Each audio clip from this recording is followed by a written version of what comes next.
An amazing comeback with less than a second to go was totally overshadowed by a ruling in which a puck that was never going in the net somehow became the game winner.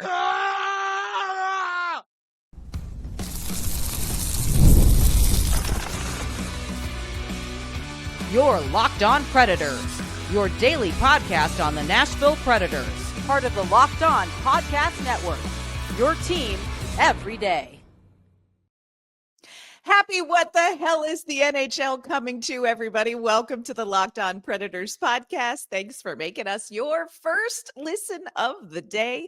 We are, of course, your free daily Nashville Predators podcast. We're a part of the Locked On Podcast Network, your team every day. Want to kick off this ridiculous day with a shout out to our Locked On Predators insiders and our everydayers who tune in to talk Nashville Predators hockey with us. I'm Ann Kimmel. I am a writer and co-host with Penalty Box Radio. And friends, I have a Thelma to my Hockey Louise.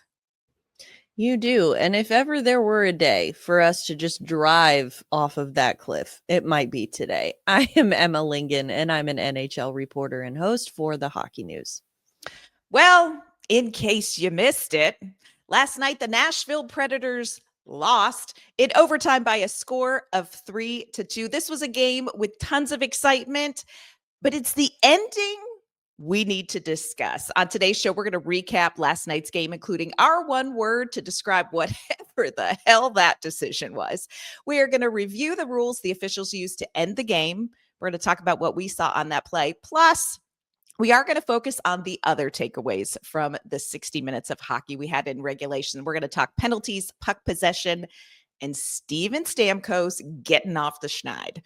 Before we dive into all of this, we do want to let you know today's episode's brought to you by FanDuel. Download the FanDuel app now by visiting FanDuel.com and win $300 in bonus bets if your first $5 bet wins.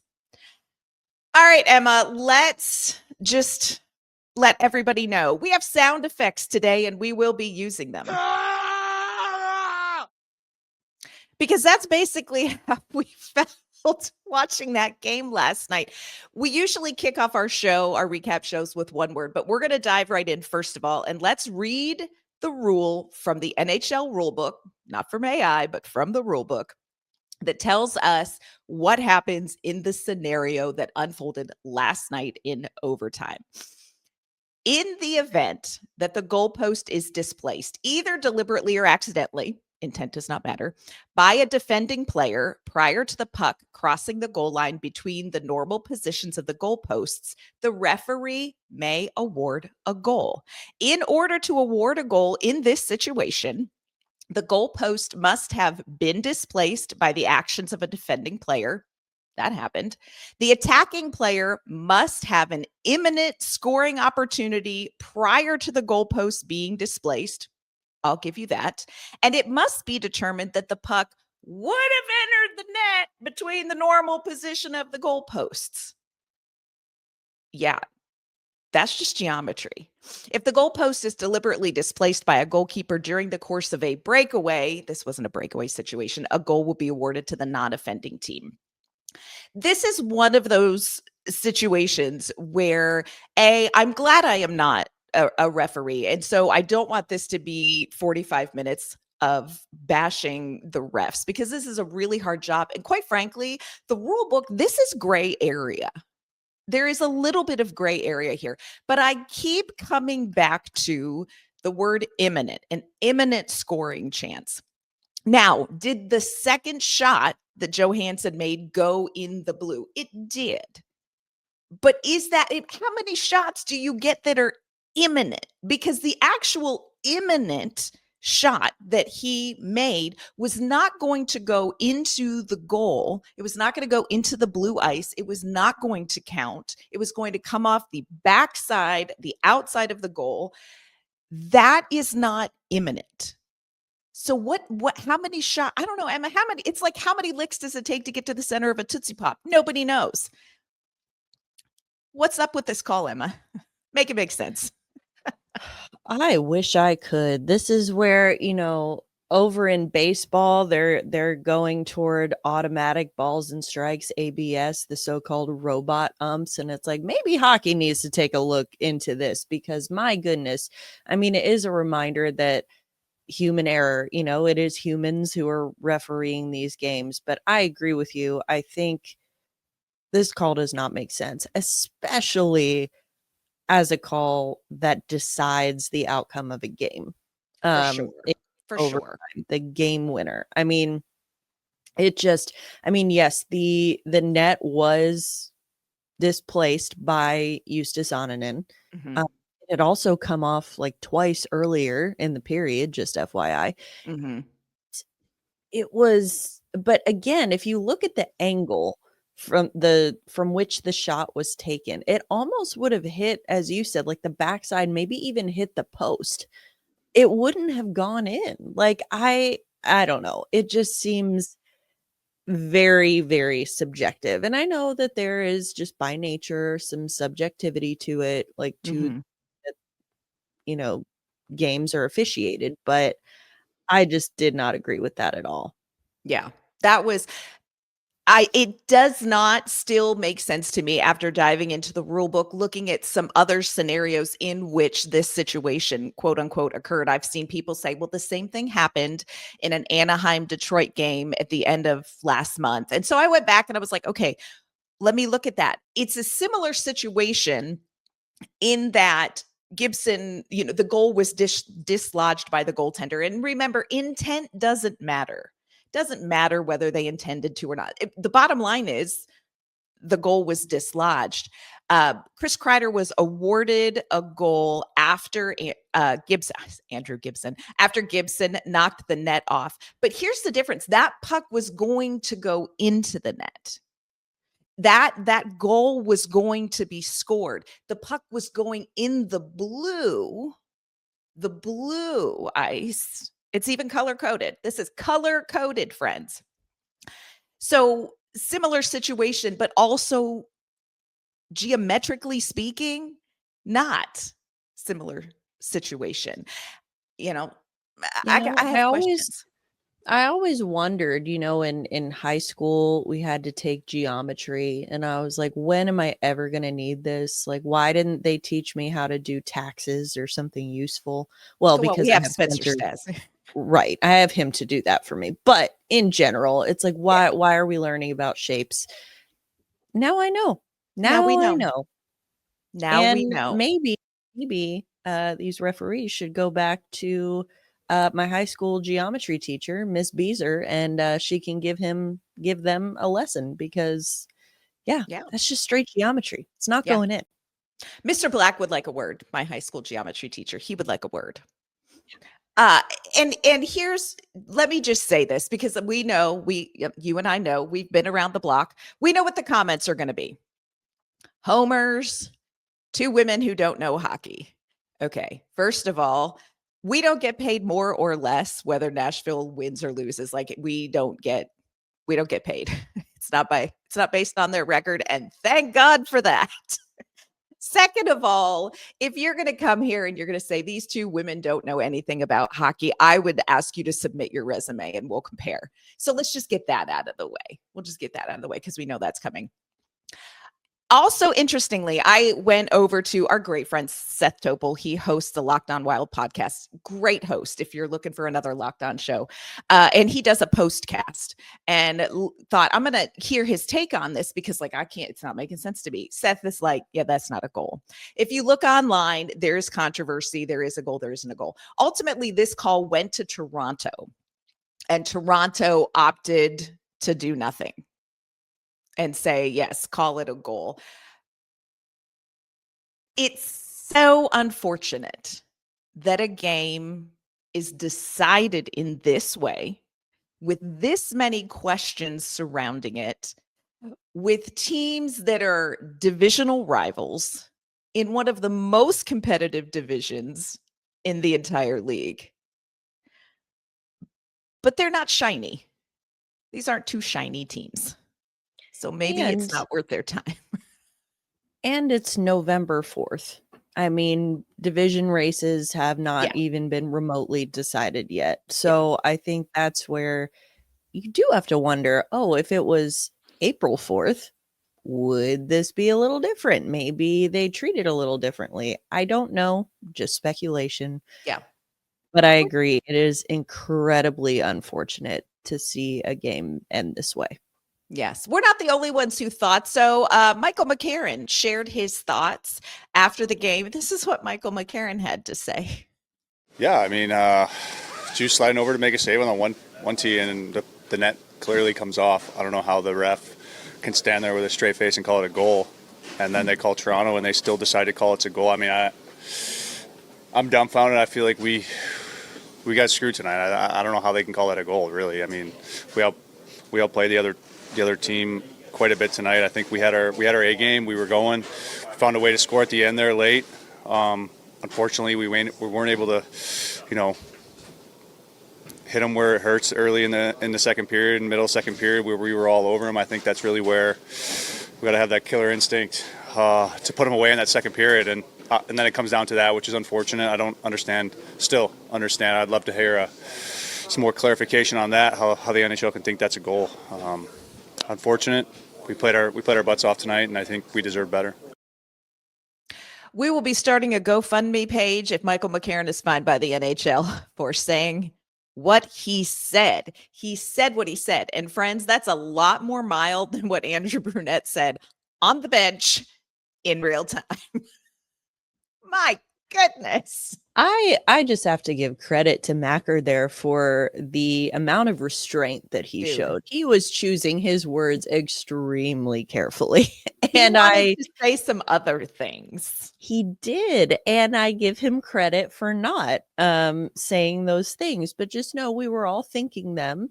And I'm with you. I don't have disposable income like that, but if I did, in spirit, I would pay the fine for him. We'll cut him a spirit check. That's right. The spirit check's in the mail. Don't spend it all in one place. That's right. That's right. Of course, we conversed heatedly, thoroughly with our insiders after that game, and if they shared their one word. All right, hold on. I got to get my noise canceling clicks ready. One insider's one word was sure. Another insider said, my one word is bull.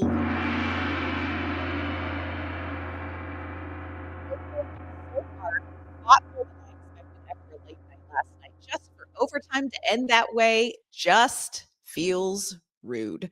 Another insider said, my one word was going to be big juice until that Tom of a call in overtime. What the hell was that? I've never seen Bruno so furious. Another insider said, my one word, punked. Yeah, look, I can't make it make sense for you. There are going to be some people that are going to try to make it make sense to you and read the rule, and we're all just going to have to move on from it because it is what it is. It is what it is. There's plenty still to talk about last night's game, and we're going to get to that. Coming up, we are going to talk about the fact that the hero that got it to overtime was the most unlikely of people. We're also going to talk about the youth contributing. Today's episode is brought to you by our great friends at Game Time. Hockey season is officially here, and nothing beats being in the arena for those opening games. But let's be real, getting tickets to a hockey game can be a total headache between waiting in queues, surprise fees, and prices that jump right before checkout. It's so easy to get frustrated when all you want to do is cheer on your team. Friends, that is where Game Time comes in. It is the app that gives fans the advantage. It's your ultimate life hack for scoring amazing NHL tickets fast, easy, and stress-free. There are some big Saturday night games in Smashville on the calendar for this month, and Game Time can get you there with tickets available right now. You can see the view from your seat at Bridgestone Arena and cheer on the Preds against the Stars, against the Jets, or the Colorado Avalanche.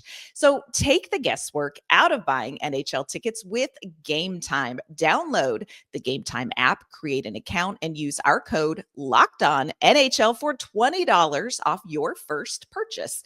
Terms apply. Again, that's code locked on NHL for $20 off. Game Time, swipe, tap, ticket, go.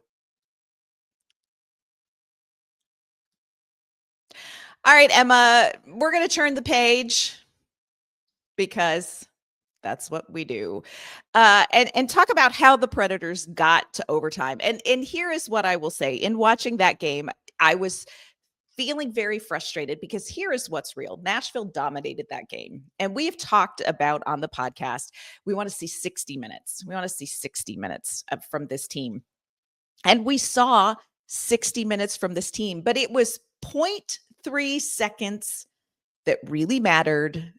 And after a 9-game pointless streak, it was Steven freaking Stamkos that tied it up. Is this the moment that we have been waiting for, Emma, or what? How big was that goal for Steven Stamkos? Obviously, it was big in that game, but how big is that goal for the Nashville Predators and Stamkos? Well, it's really hard to answer that question without taking into account the way the game ended. And so, I mean, in the moment, yes, it was huge. That was exactly what they needed from him. You need some more of that. But again, I mean, the shot was incredible. It was vintage Stamkos. It was what this team has been missing from him and just in general. And it came up, he came up clutch in a big moment. He's, you bring in guys like that to be big moment players. And again, you think, okay, it's Preds Wild on November 4th. Who cares? It's like, well, it's every game right now for the Predators is so important because of how last year went. And they're trying to be so, they're so hell-bent on proving that last year was not who they are. And with every game they lose, every, game that they lose like this, it does, it starts to add up and starts to work against them. So I think that, yes, it was huge. It was a big goal for Stamkos. I mean, it's been hard to say that, oh, Stamkos is just snake bit. I mean, he hasn't looked good at all this season. No. Has not been playing well. And so you don't really say like, oh, it's just puck luck. He's snake bit, whatever. He wasn't. Last night, he was snake bit by the referees because he made the goal. He scored the goal. He sent it to overtime, and it still ended up not mattering. I mean, it mattered in the sense they get the loser point. 1 point's better than 0. But, I mean, it's heartbreaking. Heartbreaking. I do think for Stamkos, that was an important moment. I feel like you watched in real time Steven Stamkos lose about 20 pounds because it was like, oh, wait, no, it's still there.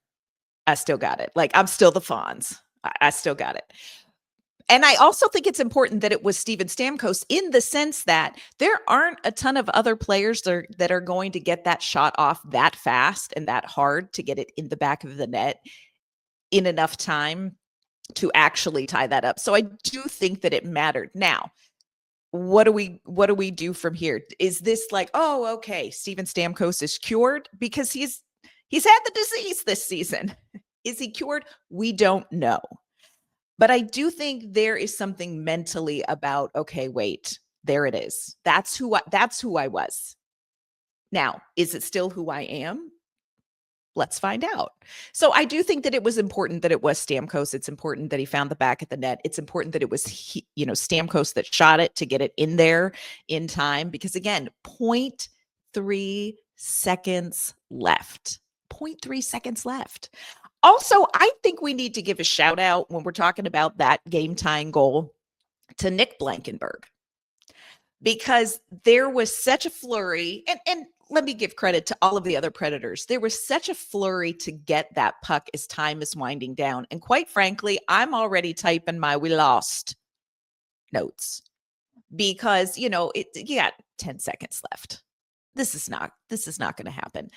So I give credit to the players for continuing to play until the buzzer, but Nick Blankenburg took kind of a wobbly puck, settled it down, and got it exactly where Stamkos needed to get that one-timer off. So let's put some respect on the name of Nick Blankenburg, friends. He may not be 6 feet tall, but he also could be a full-size candy bar on Halloween. Yeah, I mean, it's one of those all hands on deck. You need everyone playing well, because again, we rag on Stamkos a lot, and I mean, he hasn't been playing well, but it really comes down to you need everybody to be playing well. You need your big guys to step up, your veterans, but you also need the younger, kind of more unproven players to step up as well. Yeah. We have to talk about special teams. They were not special.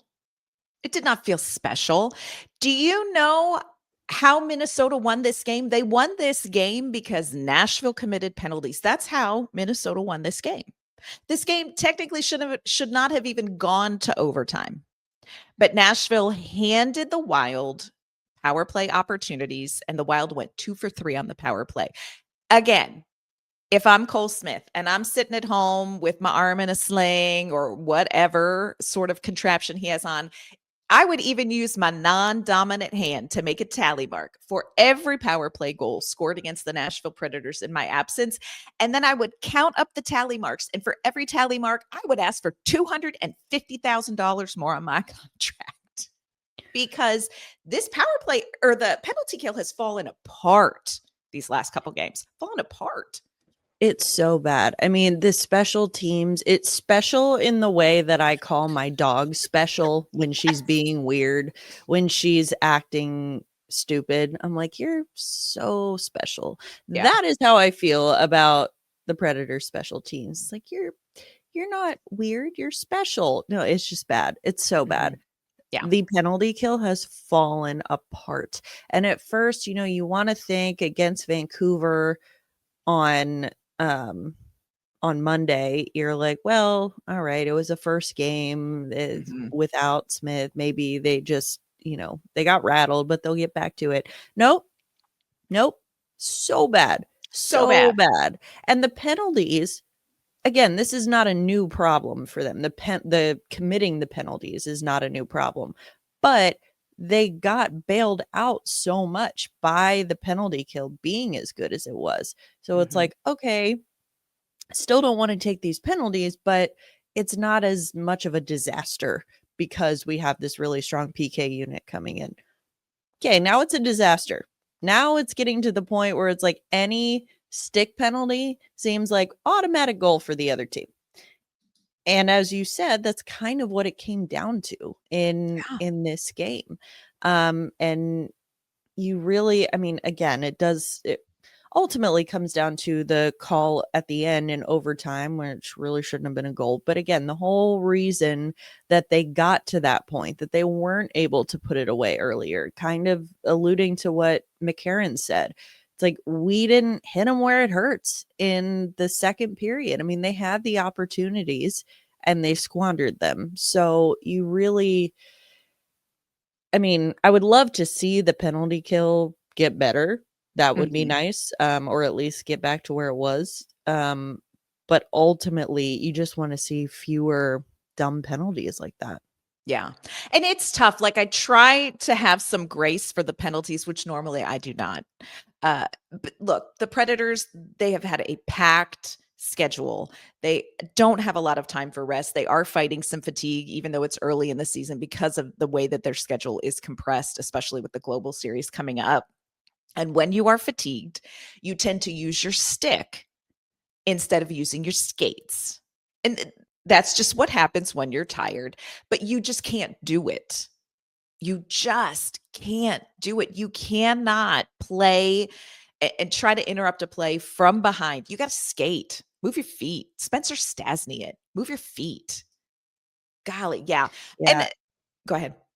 This is where I do think it's worth noting, this is where the overall age of the team, and the veterans that they've added is going to catch up with them. Again, I am not saying that Jonathan Marchessault and Steven Stamkos can't play hockey because they're over 32. I'm just saying that when you have the compressed schedule with the global series and the Olympics, you don't have as much time to rest in between. We are seeing injuries all around the league right now. I mean, you've got injuries on this team. I mean, Wilsby, Yossi, Smith, all those guys are out, but you're seeing injuries all around the league. It feels like at a heightened pace, you're seeing more of them more frequently. And I do think it comes down to, in large part, the compressed schedule and the lack of recovery time in between games. And I think that, it's just kind of the nature of the beast. It is what it is. I have a feeling the Players Association is going to have quite a bit to say about this whenever they next meet with Gary Bettman. But I think that it's worth pointing out that this is why you can't have, not saying you can't have veterans, you need to have veterans. They play an important role, but you can't have your veterans, your over 35 guys, being the ones who you rely on to generate all of your offense, because this is where it comes back to hurt you. Absolutely. Coming up, we are going to talk about one young player and a pop star. I'm going to explain to you why Matthew Wood made me think of Whitney Houston last night. Today's episode is brought to you by FanDuel. The NBA is back, and there is no better place to get in on the action than FanDuel, the official sports betting partner of the NBA. Even if you miss the start of the game or you want to ride the hot hand, FanDuel has live bets on everything from who will score next to fourth quarter comebacks. Plus, you can even combine your live bets into a same-game parlay for a shot at a bigger payout. It keeps every game exciting, especially when it's your team making that late push. Right now, FanDuel is giving new customers $300 in bonus bets when your first $5 bet wins. So head to FanDuel.com to sign up and play your game with FanDuel, the official sports betting partner of the NBA.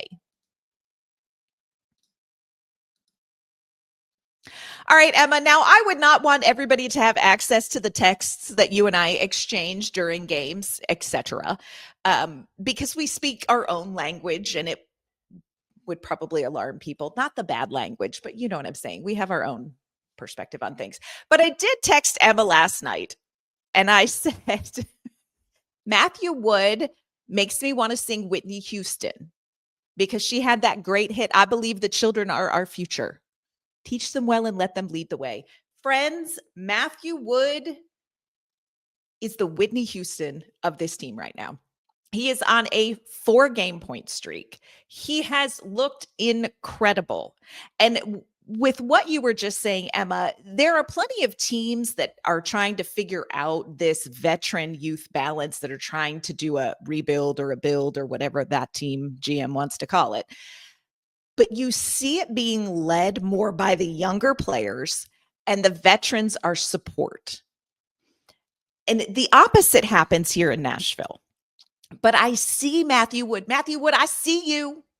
And I'm humming Whitney Houston because you are going to be the guy, one of the guys that is going to take over and become the young player, one of the young players that's going to lead this team and allow the veterans to step back. Of course, Matthew Wood had a great goal last night, also set up beautifully by Michael McCarron. But again, 4-point streak. There is a lot to like about what Matthew Wood is doing right now on the ice for the Nashville Predators, Emma.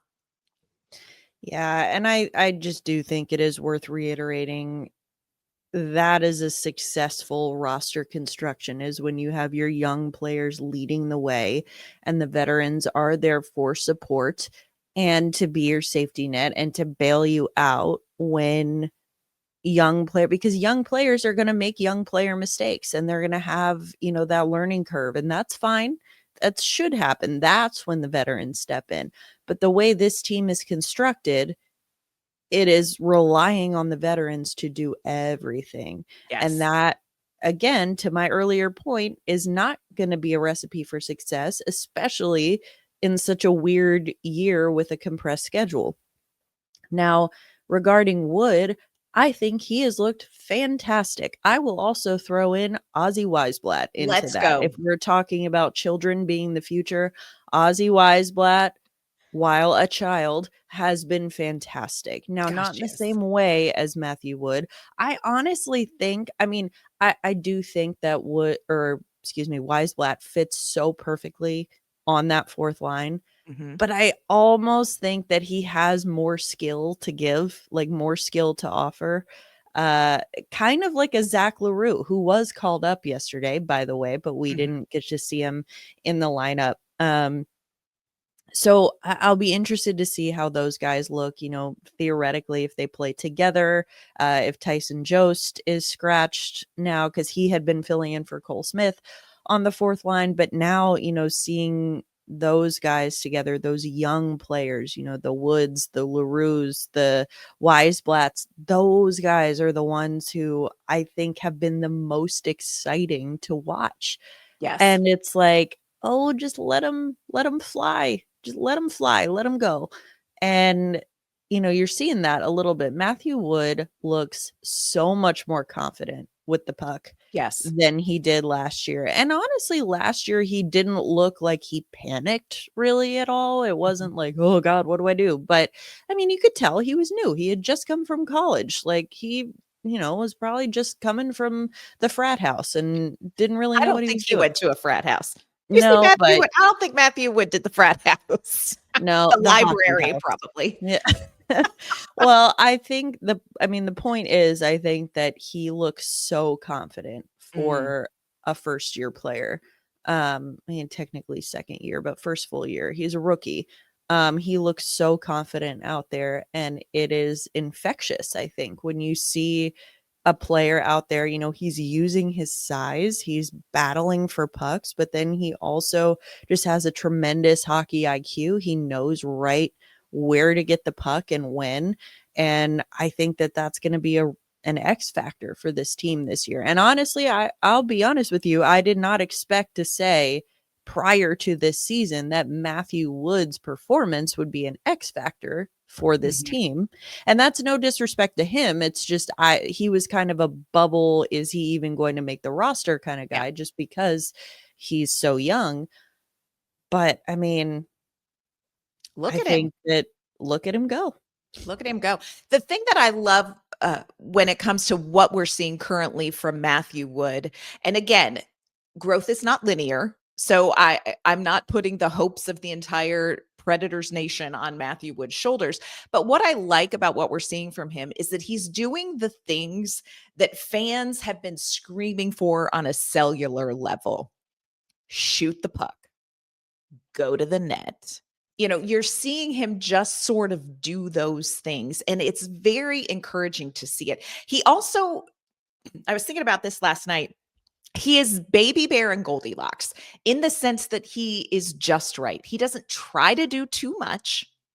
He doesn't step back and wait for things to happen. Like, he seems to be able to find the sweet spot of, this is what needs to happen. I'm not going to try to do more, but I'm also not going to step back from it. Like, he finds the just right in the game. And I really love what we're seeing from him. This is one of those players that I think Preds fans need to take joy from. Because if we learned anything from last night's game, it is that joy will not be handed to the Nashville Predators, friends. We're not just going to find joy. We're not. But watch the development of a Wood. Watch what Ozzy Weisblatt contributes to the game. If/when we get Zach LaRue in, let's watch what he has grown in over the offseason as well. And I think that is where Predators fans are going to have to find their hockey joy some this season, because it's already been a pretty tough season. And I don't necessarily see that this is just suddenly going to get easier. Hate that for Yeah. us. Yeah. I mean, again, if you need a reminder, go back and look at how the game ended last night. Nothing is going to be handed to this team. Nothing. So Nothing.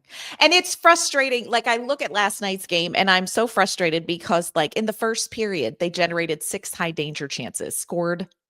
I don't think they scored at all in the first period. Was the second period Wood scored? But anyway, they didn't capitalize. Like they are getting chances in Nashville has to find the back of the net. I love that you're generating great chances, but you need to score. And that's something, Lord knows, 82 years ago or 84 years ago, we were saying the same thing last season. You've got to finish your chances. You've got to finish your chances. So a lot of good from last night's game in Minnesota. The team performed well. You can see what Nashville is trying to do. You can see what it looks like when it is successful-ish until factors beyond their control. But there's more. You know, Nashville's not there yet. I think we all know Nashville's not there yet. So my advice, take it for what you want. Find your hockey joy where you can this season from the Predators. They don't, again, shocking, don't have a lot of time to sit and feel sorry for themselves. They are back at home Thursday night against the Flyers, another team with some young players that are kind of stepping into that role. And then just for funsies, Saturday night, they host the Dallas Stars. That's always a good time. That's like a 3 grilled cheese kind of Saturday, friends. So get ready for that. You know, Emma and I, of course, on tomorrow's show, we're going to get you ready for the matchup against Philadelphia. The Preds and the Flyers just recently played. What is going to be different this time around? We'll discuss that on tomorrow's show as well. Emma, before we log off, before we cleanse the palate, before we put away the screaming man sound effect, will you let everyone know where they can find you and your work? Sorry, I just had to hit it one more time before we send it off. You can find me on social media at Emma_Lingan, and you can find my work at the Hockey News. You can find me on social media at AnnK_Mama on Ice. You can find my work with Penalty Box Radio. You can listen to Penalty Box Radio live tonight on 102.5 The Game at 8 p.m. as well.